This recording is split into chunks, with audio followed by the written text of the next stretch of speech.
Welcome to Functional Fourth Trimester, a podcast created to support new parents as they return to daily life after having a baby. Each episode will talk through common postpartum challenges, share practical education and strategies, and hear from real parents and healthcare professionals along the way. Whether you're listening during a feeding, a walk, or a quiet moment, this space is for you. I'm Lauren. And I'm Melissa, and we're excited to jump right into today's topic. Hey everyone, welcome back to our channel, Functional Fourth Trimester. We're glad you decided to join us today. Now we can go ahead and jump right into our conversation with our guest speaker on today's topic. Have you ever wondered if something you are eating is affecting your baby through your breast milk? Some babies experience intolerances to certain proteins in breast milk, resulting in undesirable symptoms such as skin issues and digestive concerns. Today, we are going to be talking all about the connection between a mother's diet and potential adverse reactions in the infant, and what you can do in this situation. I am happy to introduce our guest speaker today, Maya. She's an occupational therapist and a mom who developed an app called Map My Milk.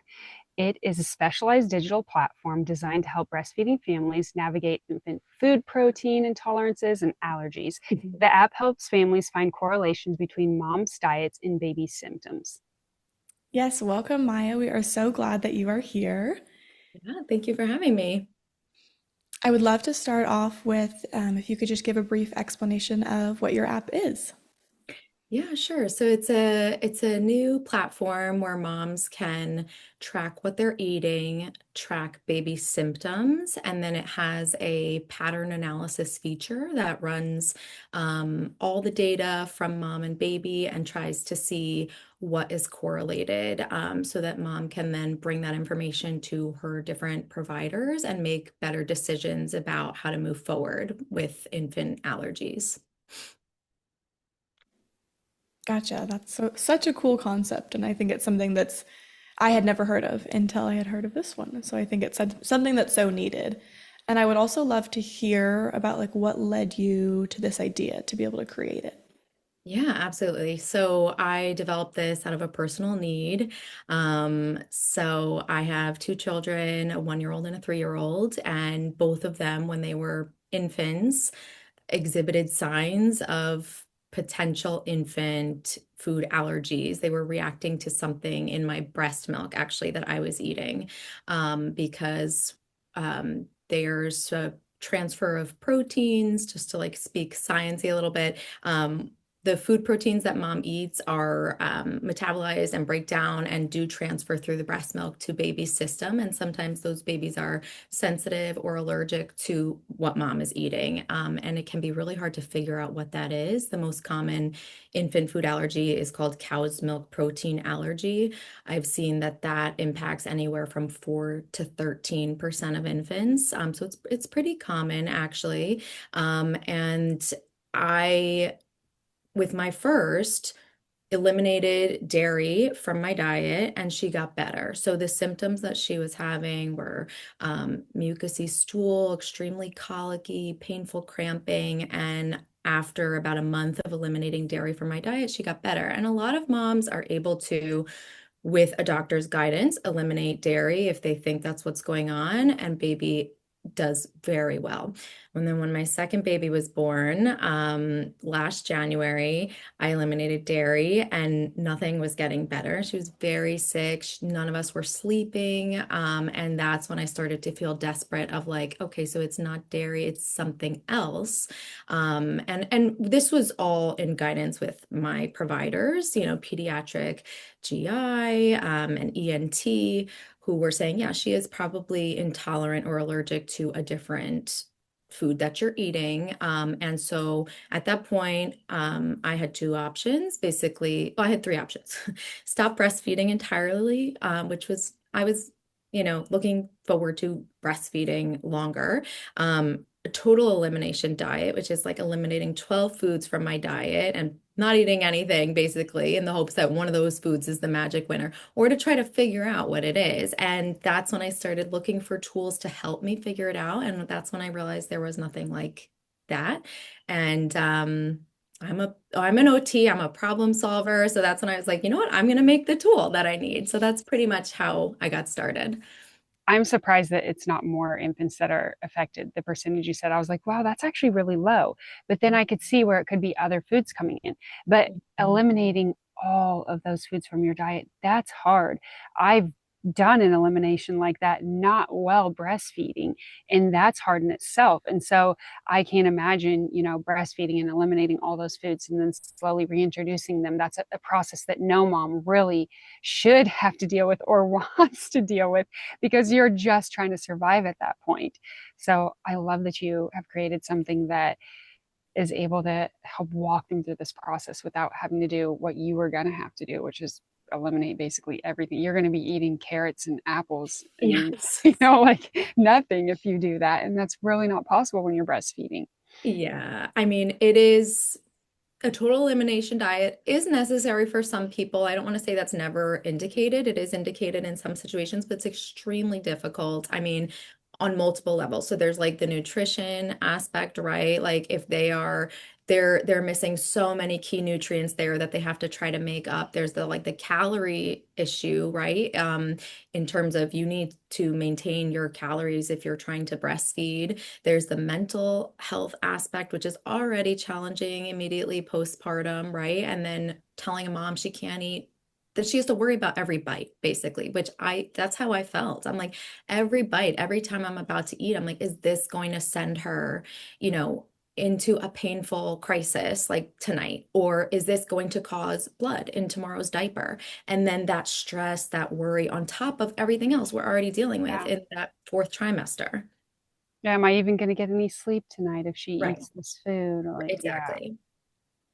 Yeah, that's such a good point. Like, you shouldn't have to be worrying and stressing about every single thing you're eating and putting into your body and not knowing if it's going to cause some sort of reaction within the baby.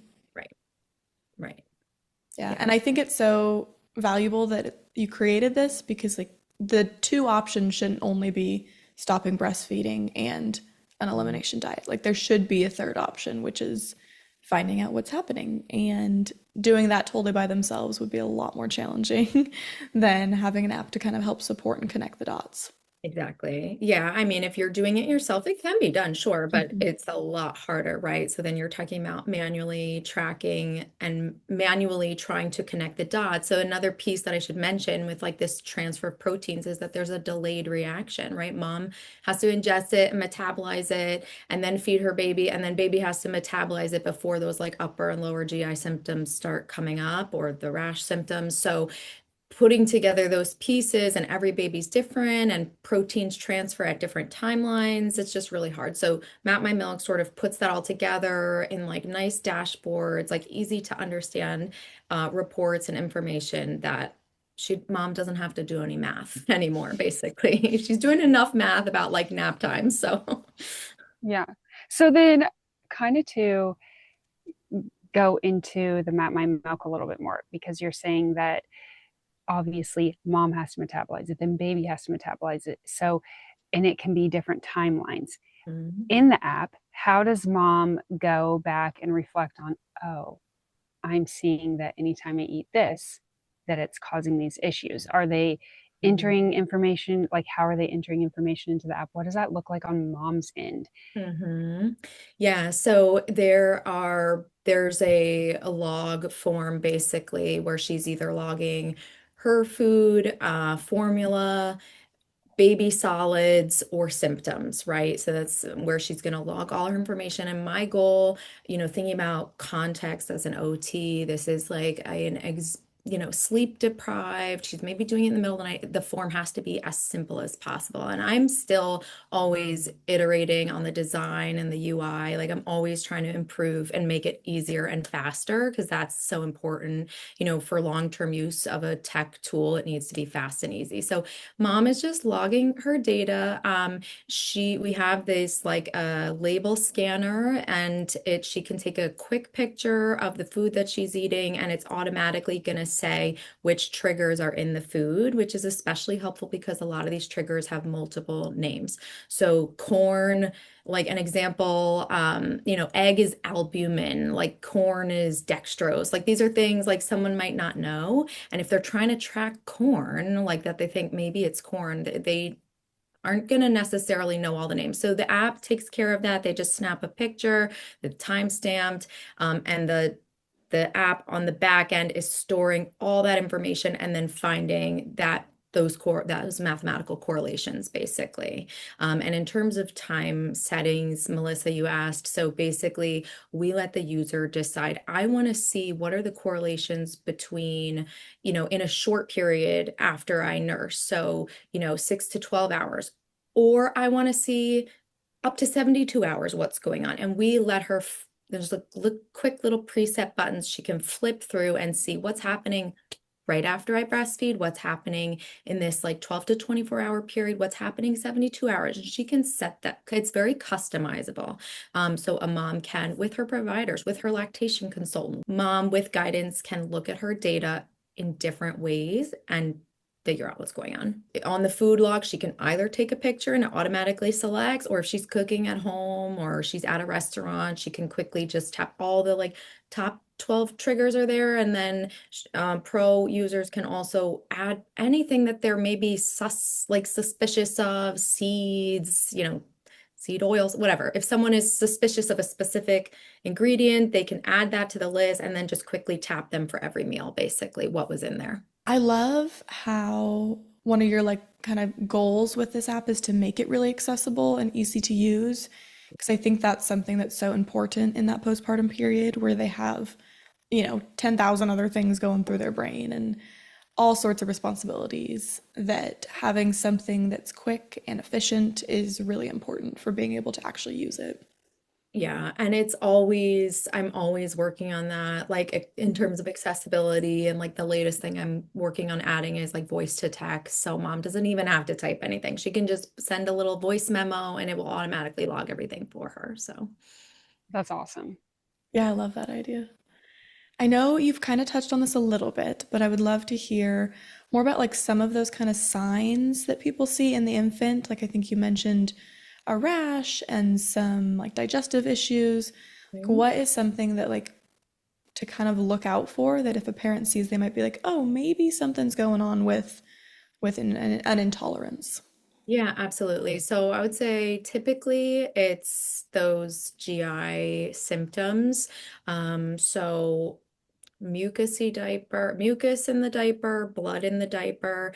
And actually the like diagnostic criteria for cow's milk protein allergy is blood in the diaper. And it doesn't even have to be visible blood. It's like the doctor's office will do a test strip and see if there's it's called, occult blood basically in the diaper. So mucus, blood, maybe really like more behavioral, like extreme colic, which means excessive crying, like for hours on end, inconsolable.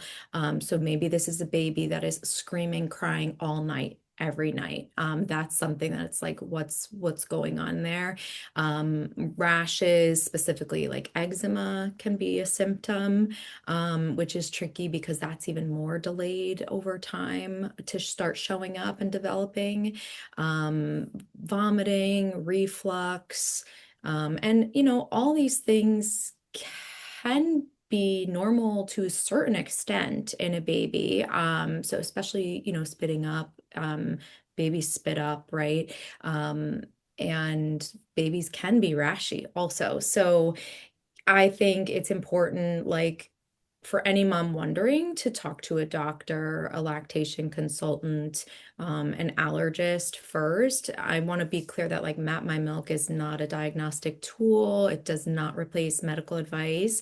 It's a tracking tool to empower families with data to bring to their doctors. So I never want a mom to use what's she's getting in the app and make a medical decision for herself or her baby based on that. It's a tracking tool basically. So yeah, those are some of the symptoms, and it's really important for a mom to talk about them with the doctor because they can be normal to a certain extent, or they can be due to something else entirely. And that's what's really tricky about this issue in general, is that it's very gray. Yeah, definitely. Like it could be one of a whole bunch of different things. Yeah. So it sounds like kind of like if somebody is using this app and there seems to be a correlation popping up, kind of the next step would be bringing that information to have a conversation with your healthcare provider and basically use it as like a, hey, this is kind of something I'm observing, something I'm seeing, a correlation that might be there. Can we, talk further about that?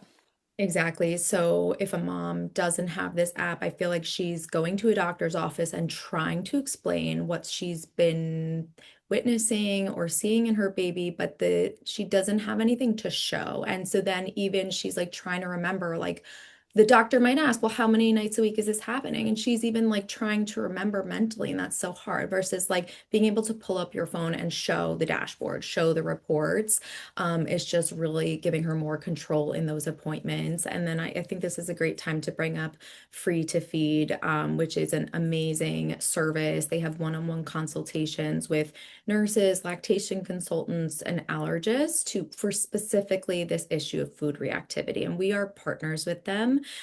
So we are their tracking tool, and Map My Milk users can get 20% off of their free to feed consultations. And that's like a real great place to talk one-on-one with a provider and show them the dashboard and figure out what's going on. That's awesome. It sounds like such a beneficial tool, especially like for a new parent who's already sleep deprived, who already has a hard time remembering and keeping track of things, to be able to have that physical tool to be like, here's what's happening at home.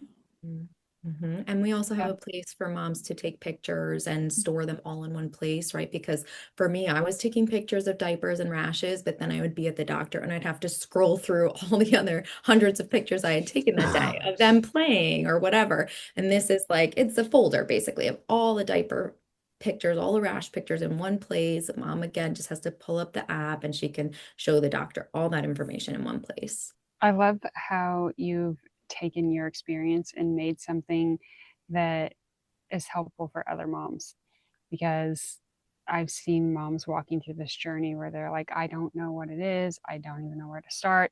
I eliminated dairy, but that doesn't really seem to be helping. And there's, a lot of other things that it can be. And every baby is different. Every mom is different. And it can be even from infant to infant, like your first one, you eliminated dairy and everything was fine. And so you probably went into number two and thought, we just won't do dairy and everything's going to be fine. And so having, that second go around where you're like, now I need to figure out what to do here. And like Lauren was saying just a minute ago, that like you already have you're tired, you already, can't even think straight anyway. And then being able to try to remember all of this stuff. So it sounds like you've put a lot of great things into your app where the pictures, where they can keep those organized and they can have the data all there in one place. And, so when they do go to their doctor, they can be like, this is what I have, this is what's happening, these are the pictures I have. And hopefully they can go through a process of elimination and figure out what is it that's causing these issues that are keeping us awake at night, that are, and I feel like nighttime is the hardest because that's usually when the baby is going to be laying there flat by themselves, and that's when they start to notice that their tummy doesn't feel good or their skin is itchy or whatever it might be. Because during the day you can hold them, they can be distracted, they can have those different pressures and inputs that kind of take away from those other feelings. But then when we get to nighttime, there's nothing else that's distracting them from those uncomfortable things that they're dealing with. So that's kind of when those hard situations tend to come up the most, is at night when we all just want to sleep because we're tired.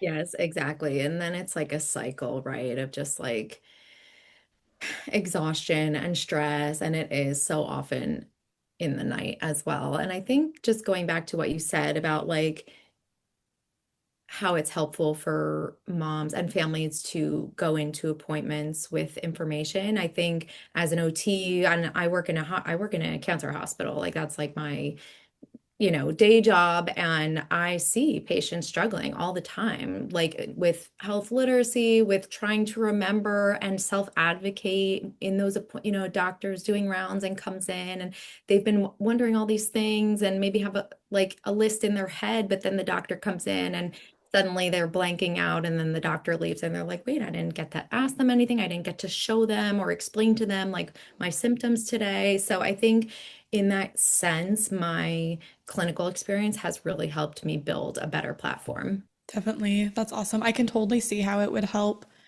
kind of improve somebody's health literacy and be able to give somebody a little bit more empowerment and encouragement going into an appointment, that they Mhm. know what to talk about, they know what questions to ask, they know what information to present to the doctor. That way they're not leaving the appointment like regretting not bringing something up or they remember it an hour later.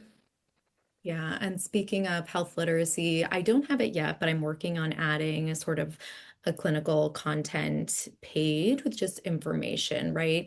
Because these days with the internet, with AI, like there's so much information and misinformation on this topic, which is already a confusing topic due to what I explained, which is that there's a million reasons for these symptoms sometimes. So I want a centralized location for just objective clinical information. I hope to be adding that definitely before the end of the year.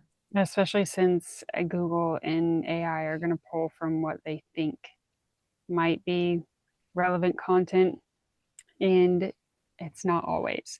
So, having a space for moms to be able to go and be like, okay, this is what research actually shows, and information they can trust from somebody who has created this knowledge base that is perfect for moms. Yeah, speaking of I had connected with a mom on Reddit who was using AI to try to figure out her baby's triggers. And I just want to sort of like make a quick cautionary statement about that. I just did my own little experiment. We know these like basic language models like ChatGPT and Gemini are not like specific or trained in every issue. They're just culling information from general population and predicting the next word in their response, basically. I did an experiment where I uploaded my real data between me and my baby, food logs and symptom logs from 2 weeks. And I asked Gemini, like, help me figure out what my baby's triggers are. And it was so scary. The response was literally making up information. It was like, on this date, you ate chicken and then baby had a rash. And that wasn't even true. So I just want to caution moms to be very careful about how they're using AI specifically for health and medical purposes. And I was very careful. Like there is no AI integration on our analysis page specifically for that reason. So the math, the correlational formulas were developed by myself and a senior biostatistician. They're hard coded into the platform. So there's no like AI hallucinations. There's no mistakes. Like it's literally just finding the math there. And yeah, having seen that firsthand, like how that experiment went for me, I'm very nervous that moms are going to be asking ChatGPT to figure this out. And it's not built for that. So. That totally makes sense. And I could see that as well. But I always like to tell people that AI, it's a yes man. So it's just going to tell you what it thinks you want to hear or what it thinks might be relevant from the internet. And it's not always what you want to hear or what's relevant. So having your resource, I think, is so important and getting the word out there so that moms aren't going to Google or AI, which Google now, a lot of the times, the first thing that pops up is that AI response. So that can be where our eyes are first drawn to is, oh, well, it's summarizing that this is what I need to do, and that might not be what you need to do. So being able to have your research source and have that all of that information put together and then go to their doctor or their lactation consultant, whoever they're working with, and say like, hey, this is where I'm at, this is the information I have, what should I do next, I think is so valuable. I feel like it's going to take so much to that stress and weight off of parents' shoulders when you're going through that. I mean, I say like having a baby is one of the most amazing, but also one of the hardest things that you can do. It's it's so special, but it's a huge life change. Whether it's your first baby, second baby, third baby, whatever it is, it's hard. And so having that peace of mind with you, giving them this guidance through this journey to be able to kind of hold them and figure out what's going on and then be able to use those resources to take to their doctor is so helpful so that they're not going and getting information that's not correct and maybe cutting chicken out of their diet because Google's telling them that their baby's allergic to chicken or something. Like, we don't want that. It's already hard enough without having misinformation, and then that chicken might not work, and so they're going to cut something else out. Who knows? Yeah, that's exactly right. And that's really at the core of like why I built this, having gone through it personally. The fourth trimester is hard enough. Like having a newborn baby is hard enough. And, you know, I just like, I love thinking about like quality of life improvements and just being in routines and having a baby who's possibly allergic to something you're eating is a huge disruption of your routine and your quality of life and your independence in being able to move through your day. So just, yeah, as a mom who went through it as an OT, this was just such an obvious tool that needed to exist. So I'm so happy to be able to bring it into creation and for other moms to be able to use it. If a mom is listening right now and is like wondering, oh, this sounds really interesting. Like, how can I get started with this? Like, what do they do to be able to get access to this app? Absolutely. So that mom can go to www.mapmymilk.com, MAPMYMILK.com. All she has to give is her email address and she creates a password. We don't even collect name, no child health data other than the symptoms, but nothing connected to her child. And she creates an account. She has a 14-day free trial with full features. At the end of the 14 days, she can choose to upgrade to keep those more advanced features, or she can remain at a free level and continue using all the basic features. So she can still log all her food, all of baby symptoms, and she can still get basic pattern analysis. She's just not going to get more of those details, but we have that free tier always to continue using it. Awesome. That sounds great. I love that we can share it on this platform to help other moms figure out, how to have a better journey with them and baby in that fourth trimester and beyond. Yeah, thank you so much for giving me a space to talk about it. And if anyone has any questions, they can also reach out, shoot me an email to info@mapmymilk.com. You can find us on Instagram, Facebook. You can find me on LinkedIn. I'm always happy to chat one-on-one with any mom who is struggling with this. Whether or not she signs up, I'm happy to just chat through it as a mom who went through it. Thank you so much to our guest speaker, Maya, for joining us today and talking all about her app, Map My Milk. All of her contact information and ways to access the app will be available in the description and on our blog post at thepostpartumot.com. If you are a parent listening to this and are struggling with certain symptoms that you're seeing in your baby, we would suggest that you look into using this app as a tool to help you be better informed when discussing concerns with your healthcare providers. Thank you all so much for joining us today. We can't wait to talk with you again next time.